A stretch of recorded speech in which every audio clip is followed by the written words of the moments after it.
Thank you, Mr. Chairman, and thank you to the witnesses again for being here. You know, this is, to me, a really important topic.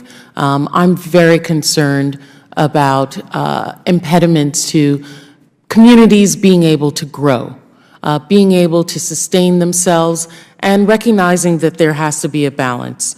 Everyone here on this panel agrees on the importance of infrastructure. Mr. Barr, you probably stated it best in your testimony, which you said finding the balance between regulations and reality is key. And I agree with that wholeheartedly. The economy of the Virgin Islands is heavily reliant on protecting its natural resources.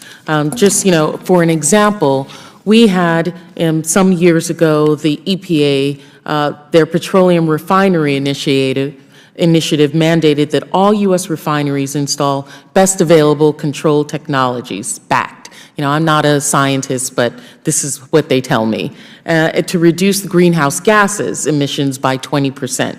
In the U.S. Virgin Islands, this developed a consent decree between the EPA and our then oil refinery at the time, Hovensa, that required the refinery to install a $700 million emissions control equipment. Shortly after signing that consent decree, Hovensa announced its closure in the Virgin Islands. We had the second largest oil refinery in the Western Hemisphere.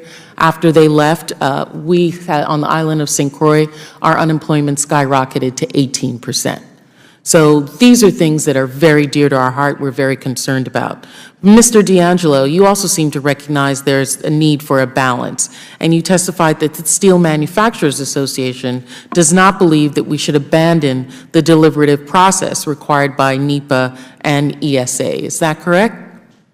Yes, that's correct. And as someone who's familiar with the process, what value does the SMA believe the deliberative process should be adding?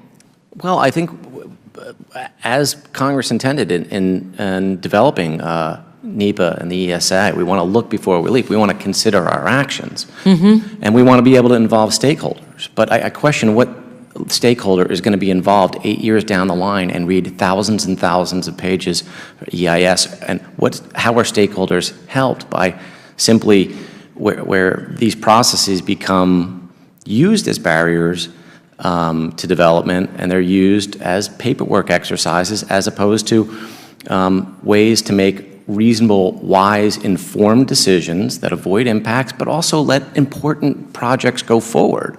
That's the balance. Has less to do with NEPA or ESA, right? Those were great ideas. Those were important ideas, and they were necessary, and they're necessary today.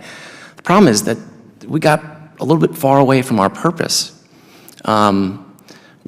There was a couple of groups that figured out that these are really, really powerful tools.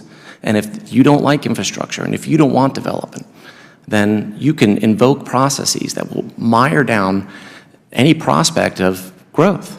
So right now, and you know, I'm not undervaluing that. I believe that there are those in the agencies that is their mandate. One of the other things I'm concerned with in some of these agencies, however, is the understaffing. And we in the Virgin Islands and many people on the East Coast have really experienced that they can't move fast enough between the projects. I talked in my opening testimony about the differences between the West Coast and the East Coast in terms of the personnel that's assigned.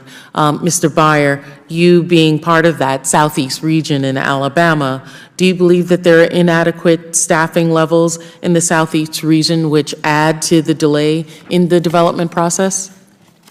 I think that the focus is off target, and that if their focus was on the larger projects and getting those through the process instead of some of the more simple, realistic projects that are the bread and butter of state and local government, I think that would address a good bit of your problem. When they're spending time on those simple examples I gave you, instead of focusing on the larger capacity projects that are impacting communities and things of that nature, I think their efforts could be better used there. So even with those, the shift in those, you think that would solve the problem entirely, that there wouldn't still be a problem of staffing issues? I think it would go a long way to solving that problem, yes, ma'am. Okay.